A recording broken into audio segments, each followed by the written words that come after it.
Mr. Anjo Iliana, abay tuluyan ng ang kakasuhan dahil according to Mr. Ryan Agoncillo sa kanyang latest interview ay inisplok niya po sa publiko kung ano po yung necessarily step na ginagawa ng management ng Itbulaga matapos nga na lumaglabas ng iba't iba na mga sikreto at ilan sa mga kaganapan sa Itbulaga na kung saan ay hindi po nanahimik ang management ng Itbulaga patungkol sa mga paninirang ito. So panoorin po natin ang ilan sa mga statement nitong si Mr. Ryan Agoncillo patungkol sa bagay na ito. Of course, bago yan, if you haven't subscribed yet to my YouTube channel, please don't forget to like, share, and subscribe at hit mo na rin ang notification bell for more showbiz updates. So panoorin po natin ito.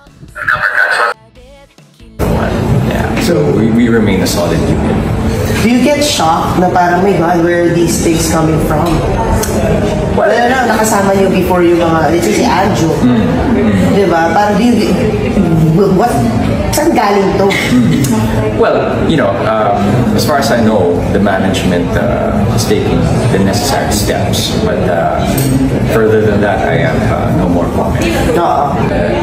Ang mundo natin ngayon may karampatang action ng mga bagay. Pag Dabber Cats, one for all, one for one. Yeah. So we remain a solid unit. Do you get shocked? According to Mr. Ryan Agoncillo, nang matanong po siya ni Miss MJ Marpori patungkol sa mga nilabas nga nitong si Mr. Anjo Iliana sa publiko na personal nitong inaatake ang Itbulaga itself and at the same time ang mga host na kabilang dito po sa nasabing show. According to Mr. Ryan Agoncillo ay hindi po kayang manahimik lang at palagpasin ang ilan sa mga ginagawa ni Anjo Iliana against Itbulaga. Sabi nga ni Mr. Ryan Agoncillo, lahat daw ng ginagawa natin ay lagi pong meron pong necessarily step na ginagawa para po talagang ito pong si Anjo ay masampahan na ng kaso. Kasi nga naman sunod-sunod na po yung kanyang mga sinasabi sa publiko. Dahil lang po sa kakapiranggot na pera, na parang doon po kasi sa kanyang live video sa TikTok, bago po siya maglabas ng ilan sa mga splok, ilan sa mga statement at ilan sa mga kwento at sikreto ng ilang mga Dabber Cats, inihiling niya po yung kanyang mga viewers na maglaglag ng pera, mag-send ng gift para sa kanya, para nga naman na meron siyang kitain, doon po sa kanya pong sinasabi. Parang tuloy sabi ng mga netizen na yun daw yung pwede niyang panggastos dun sa mga kasong pwedeng ihabla sa kanya ng Itbulaga management. So nagsalita na po si Ryan, nagbigay na po siya ng idea na hindi nga po pinapalagpas. Akala po ni Mr. Anjo Iliana na okay lang lahat ng ginagawa niya, pero according to Mr. Ryan, ay meron na pong ginagawang necessarily step, Kasi marami po mga Dabber Cats ang naiinip sa kung ano po yung gagawin, ano po yung pwedeng gawin ng Itbulaga para kay Anjo.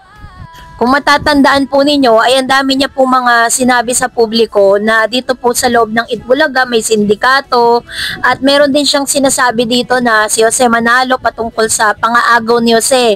Doon po sa napangasawa ni Mr. Jose Manalo na dati niyang naging girlfriend di umano ito ng 1 taon, tapos siniraan daw nito ni Jose Manalo si Anjo Iliana kay Mergine Maranan. Kaya po nag-break sila at napunta kay Jose itong si Mergine na happens to be Jose Manalo's wife ngayon, So, at lumabas din yung totoo niyang hangarin na kaya niya ginagawa to kasi galit din siya kay Tito Sen, kung saan si Tito Sen daw ay tuta ni BBM dahil nga siya po ay talagang true-blooded Duterte talaga siya, yun talaga yung sinusuportahan niya.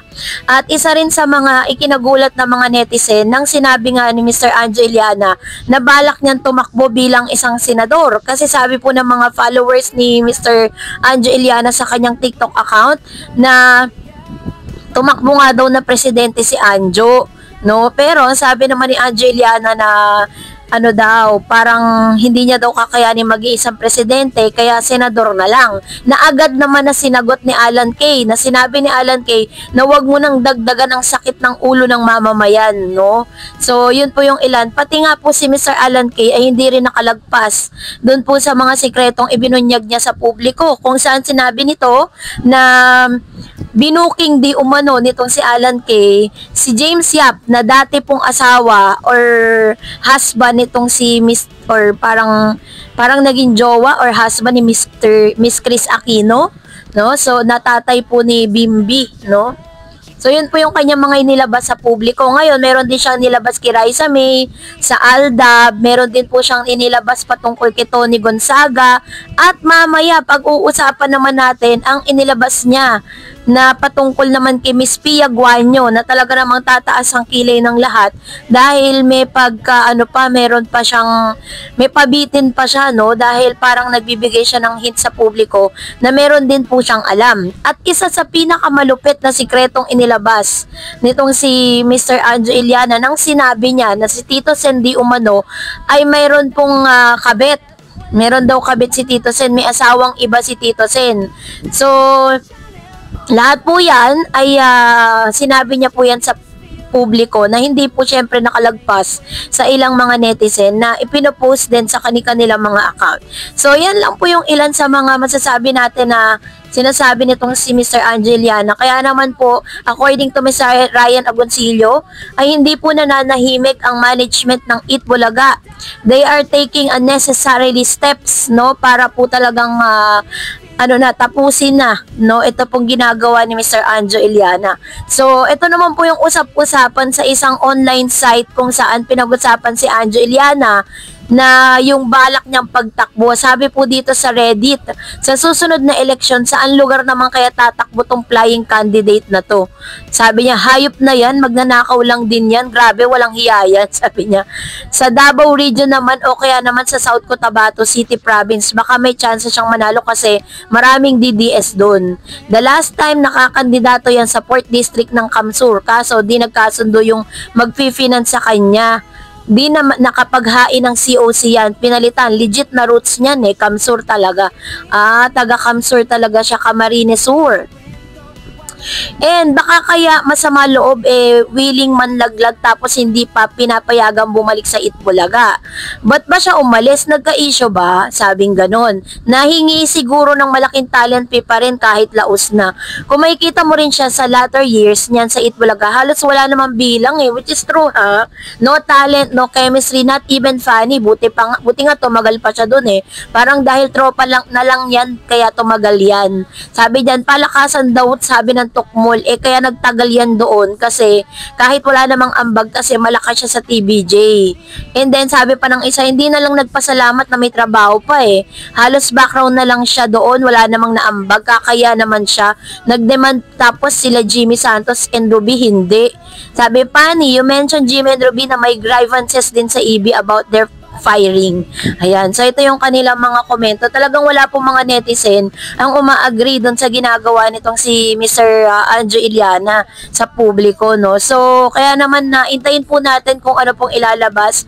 Official statement po ng Itbulaga patungkol sa kanilang mga necessarily step na talagang ginagawa nila against Anjo Iliana. So, that's it for today. For more videos and updates, please don't forget to like and subscribe, and please don't forget to follow my Facebook page, Dareds TV and Dareds channel. God bless everyone.